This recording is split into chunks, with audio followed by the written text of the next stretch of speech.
Gotovo sve države u okruženju su svoju državnost stekle na račun Srbije. Neke su otimanjem stekle celokupnu državnost, a neke samo delimičnim otimanjem teritorija i asimilacijom stanovništva. Na ovom kanalu obradit ćemo svaku od njih posebno, a danas govorimo o Grčkoj, vekovnim neprijateljima i modernoj braći.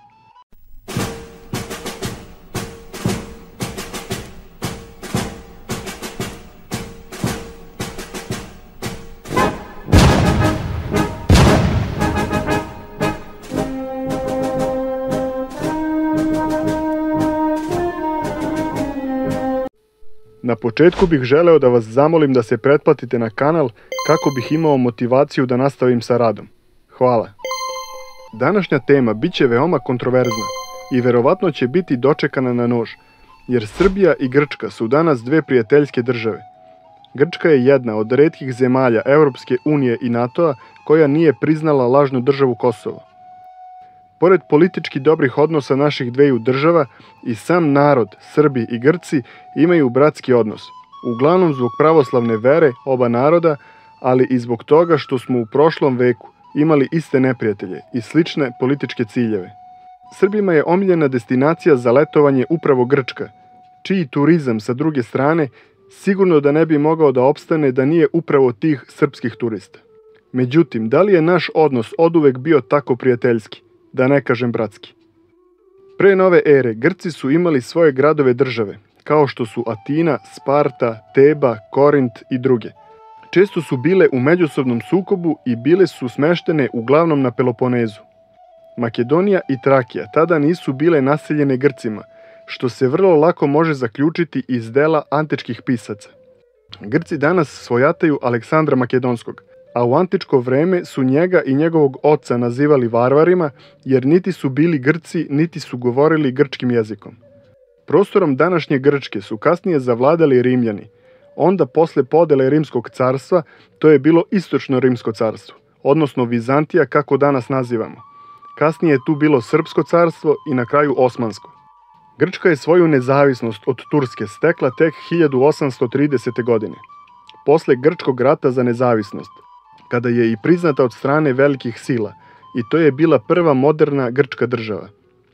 Za razliku od Srbije, koja je svoju nezavisnost od Turske izvojevala samostalno, Grčka je u ratu imala vojnu pomoć od Britanije, Francuske i Rusije. Također su imali pomoć od Grka iz Male Azije i Fanariota iz Moldavije i Vlaške. A borci sa prostora današnje Grčke su uglavnom bili negrčkog porekla. Tako da je u Grčkom ratu za nezavisnost učestvovalo najmanje Grka. A to je i bio cilj njihove organizacije Heterija, koja je htela da Grčka stekne nezavisnost za koju će drugi prolivati krv.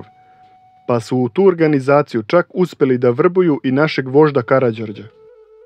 Fanarioti su bili bogati grčki trgovci, koji su za vreme Osmanskog carstva u carigradskom naselju Fanar oformili organizaciju koja je bila bliska sa portom i sa carigradskom patrijaršijom, i kod njih su imali velikog uticaja.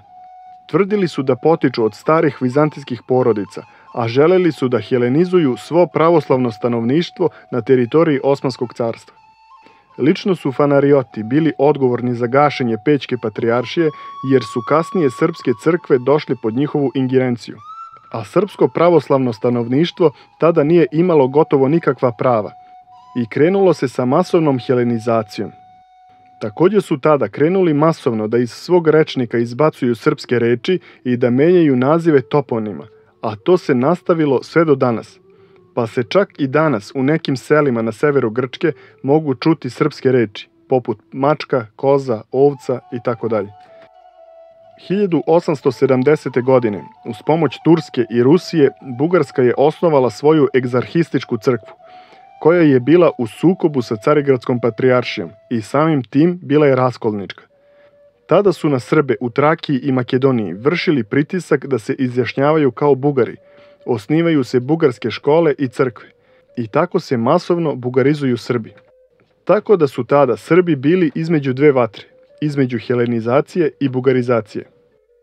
Da su na prostoru od Skoplja do Soluna i od Prištine do Verije živeli isključivo Srbi, najbolje je opisao Spiridon Gopčević u svom putopisu Stara Srbija i Makedonija, koju vam preporučujem da pročitate. Na tom putu on je putovao sa jednim bogatim Bugarinom koji je finansirao ceo put i pokušavao da na tim prostorima nađe Bugare, ali je pronalazio sve same i čiste Srbe. Na primjer, u selu Suho od 6.500 stanovnika pravoslavni Srbi su činili 5.500, a ostali su bili Turci i Srbi muslimani. Turski popisi kazuju da je na prostoru Makedonije, a tu se misli na sve 3 Makedonije, živjelo 2,8 miliona ljudi. Srbi su činili oko 2 miliona, a Grci svega 200.000. Karl Mark 1854. godine iznosi podatak da u Osmanskom carstvu žive svega 300.000 Grka, uglavnom u gradovima, a Jozef Miller je tvrdio da su svi Sloveni u Makedoniji Srbi. 1904. i 1905. godine, pod izgovorom da se bore protiv bugarskih egzarhista i VMRO-a, Grci su u okolini Kostora izvršili mnoge zločine nad Srbima, u kojima je stradalo nekoliko hiljada ljudi. U Prvom i Drugom Balkanskom ratu Srbija je bila u savezu sa Grčkom, a ceo sever današnje Grčke sa gradovima Kostur, Lerin i drugi je od Turaka, a kasnije od Bugara, oslobodila srpska vojska. Upravo zbog toga što je u to vreme, prema turskim popisima na tim prostorima, živjelo oko 900.000 Srba, što je činilo 85% ukupnog stanovništva. Kasnije su ti delovi pripali Grčkoj, iako je njihovo učešće u ratovima bilo simbolično, a uglavnom se svodilo na blokadu luka kako Turcima ne bi pristigla pomoć. 1914. godine, kada je Srbija ušla u rat sa Austro-Ugarskom, a kasnije i sa Nemačkom i Bugarskom, Grčka nije ispoštovala vojni savez potpisan pre Balkanskih ratova. I tako je faktički Srbiji okrenula leđa. Također su se protivili iskrcavanju srpske vojske na krv, ali su posle pritiska Rusije i posle francuske okupacije ostrva ipak morali da pristanu. Po završetku Prvog svjetskog rata, Grci su obećali Srbima da će Srbi u Grčkoj imati status nacionalne manjine. To obećanje ne samo da nije ispunjeno, već su nad Srbima nastavili da se vrše progoni, ubistva, silovanja i asimilacija. Zbog čega je u to vreme bilo mnogo protesta u Srbiji i Makedoniji, ali je jugoslovenska vlada uglavnom ostala gluva na te zločine. A verovatno da je upravo zbog toga, par decenija kasnije, najveći broj Srba iz Grčke i Srba iz Makedonije oberučke prihvatilo komunističku ideju stvaranja Makedonije. 1923. godine, između Grčke i Turske, dolazi do razmene stanovništva, kada se na sever današnje Grčke doselilo skoro 1 milion Grka iz Male Azije, koji su govorili turskim jezikom. Tako da su Grci tek tada u većem broju naseljavali Makedoniju i Trakiju. 1927. godine Grčka donosi prvi ustav u kome se obavezuje svo pravoslavno stanovništvo da mora da se izjašnjavaju kao Grci, a 1932. godine se zabranjuje svaki drugi jezik osim grčkog. Tada je ponovo krenula masovna helenizacija srpskog stanovništva. Posle Drugog svjetskog rata u Grčkoj izbija građanski rat i trajao je od 1946. do 1949. godine i u njemu su se također vršili masovni zločini nad srpskim življem, o čemu postoje lako dostupna dokumenta i fotografije, koje ne mogu da ubacim u video jer su previše eksplicitne, ali svako može da ih pronađe na internetu. Posle tih zločina u Grčkoj gotovo da više nije postojalo Srba. Sa oko 900.000 na početku 20. veka došli smo do 0 stanovnika na kraju 20. veka. Ovakva politika dovela je do toga da je Grčka danas etnički najčistija država u Evropi, što ne treba da nas čudi kada u obzir uzmemo sve ovo što sam vam naveo. I sam sam bio u neverici kada sam počeo malo dublje da istražujem ovu temu, jer u našem narodu postoji ustaljeno mišljenje da su Grci naši najbolji prijatelji, ali je u stvari istina potpuno drugačija. To što Grci nisu priznali Kosovo može da se pripiše tome što i sami imaju problem sa Albancima, jer Albanci u svojoj velikoj Albaniji žele i deo grčke teritorije. Zlatno grčko gostoprimstvo braći Srbima zlatno je zato što ga braća Srbi zlatom i plaćaju, i tako dalje.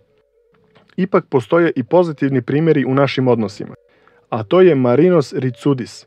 Oficir grčke vojske koji je 1999. godine odbio naređenje da izvrši agresiju na Srbiju. Za vreme njegovog suđenja pred vojnim sudom, hiljade Grka je protestvovalo i pružalo podršku njemu i Srbiji. Njega je grčki sud ipak osudio na 2,5 godine zatvora, što dokazuje da se politika grčke države prema Srbiji nikada nije promenila, iako narod možda misli drugačije.